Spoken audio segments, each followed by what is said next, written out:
Ya, mulai. Baik, bismillahirrahmanirrahim. Assalamualaikum warahmatullahi wabarakatuh. Waalaikumsalam warahmatullahi wabarakatuh. Silakan kami dari kelompok 4. Ini presentasikan materi tentang pendekatan penilaian. Baik, materi pertama adalah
baik, ini selanjutnya ada prinsip dasar penilaian pendidikan jasmani yang efektif. Ada 3. Yang pertama ada kualitas, yang kedua ada reliabilitas, yang ketiga ada objektivitas.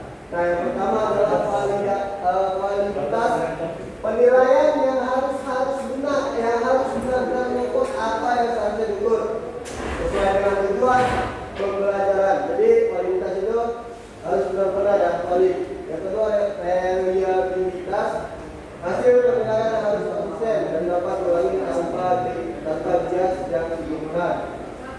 Terakhir itu objektivitas.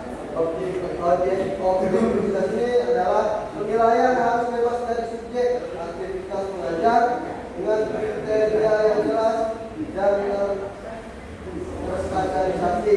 Terus selanjutnya ada keterlaksanaan penilaian harus praktis dan dapat diterapkan dalam kondisi nyata di lapangan atau di kelas.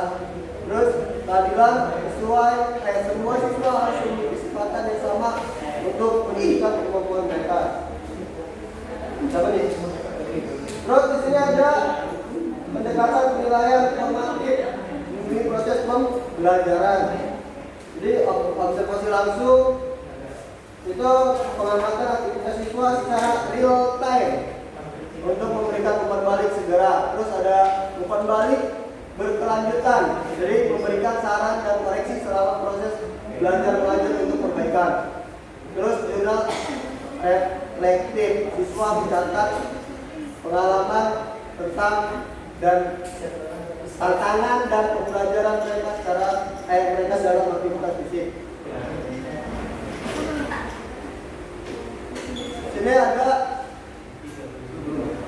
diskusi kelompok. Jadi diskusi kelompok itu mendorong interaksi siswa untuk membahas strategi dan teknik yang efektif. Itu lanjut. Baik. Lanjut, ada pendekatan penilaian semakin mengukur hasil belajar. Yang pertama ada tes keterampilan akhir, mengukur penguasaan keterampilan motorik di akhir unit pembelajaran atau semester.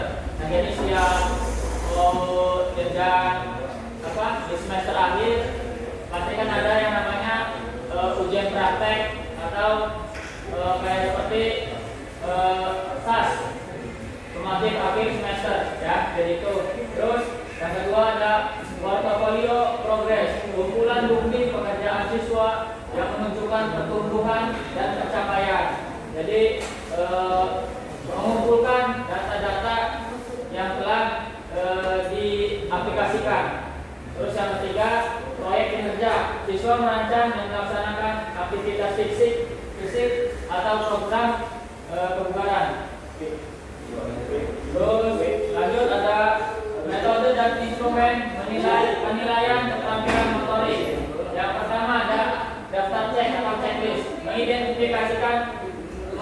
verifikasi apakah siswa dapat melakukan gerakan atau tugas tertentu. Ya. Jadi contohnya posisi badan condong ke depan, itu di checklist. Kalau misalkan benar, tangan diayun untuk keseimbangan, di checklist misalkan kalau yang benar. Ya. Jadi ada dua pilihan, misalkan gerakannya benar, itu bisa di checklistnya benar ya. Misalkan ada gerakan yang salah, berarti tidak benar, itu di checklistnya hilang. Terus yang kedua ada skala penilaian atau rating scale, menilai kualitas atau tingkat penguasaan keterampilan pada skala tertentu. Jadi instrumen berupa skala angka, misal 1 sampai 5 untuk menilai kualitas gerakan.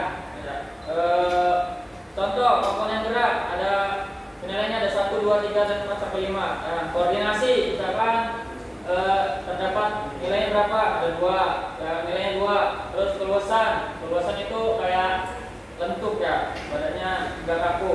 Terus kecepatan. Terus yang ketiga ada rubrik deskripsi terperinci tentang berbagai tingkat kinerja untuk suatu keterampilan.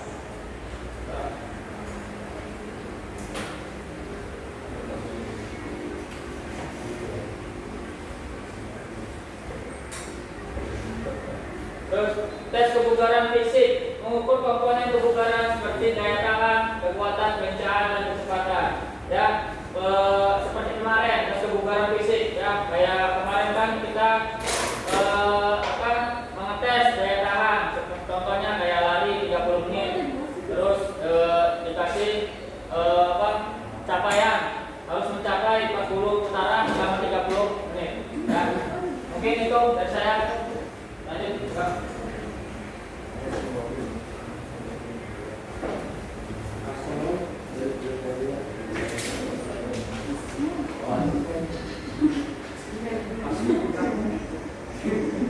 Selanjutnya menilai aspek kognitif dan afektif dalam pendidikan jasmani. Aspek kognitif yang dimana kognitif itu kemampuan dari siswanya dan diskusi dan presentasi.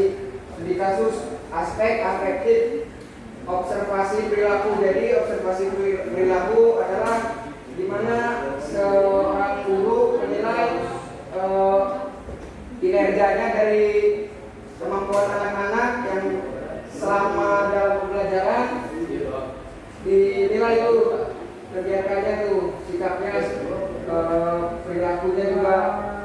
Selanjutnya skala sikap, penilaian diri dan teman sebaya, jadi dinilai juga dari teman-temannya, jurnal refleksi.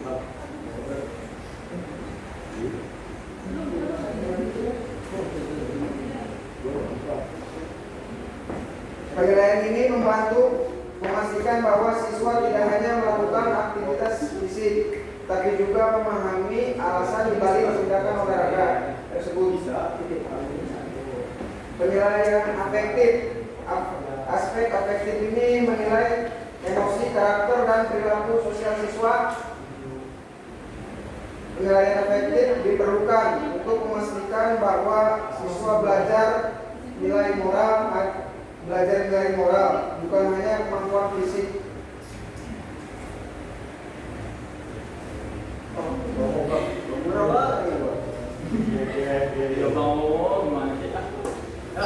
Studi kasus, penerapan penilaian di lapangan sekolah A, penilaian berbasis proyek. Di sini ada ininya ya, target yang diujinya siswa kelas 8 merancang dan melaksanakan turnamen ini. Penilaian meliputi perencanaan, pelaksanaan, dan refleksi pasca turnamen. Misalnya yang ketika dilakukan ini tuh dalam pertandingan sepak bola, yang dimana kan di situ kan ada perencanaannya dalam setiap tim yang akan dilakukan saat melakukan pertandingan yang akan dilaksanakan. Nah, nanti di situ juga kan direfleksi juga pasca turnamen. Kita main juga kan pasti di dalamnya terdapat sistem mengukur, misalkan Sekolah B, integrasi teknologi, penggunaan aplikasi pelacak kebugaran untuk mengetahui aktivitas siswa. Data digunakan untuk umpan balik formatif individu. Jadi pencapaian yang diraih itu akan seperti yang kemarin dilakukan, misalkan dalam lari 30 menit itu harus waktu tempuhnya yang harus di dalam berapa putaran gitu yang dilaksanakannya. Sekolah C, penekanan pada penilaian diri. Siswa secara rutin menilai kinerja mereka menggunakan rubrik yang disediakan. Kemudian berdiskusi dengan guru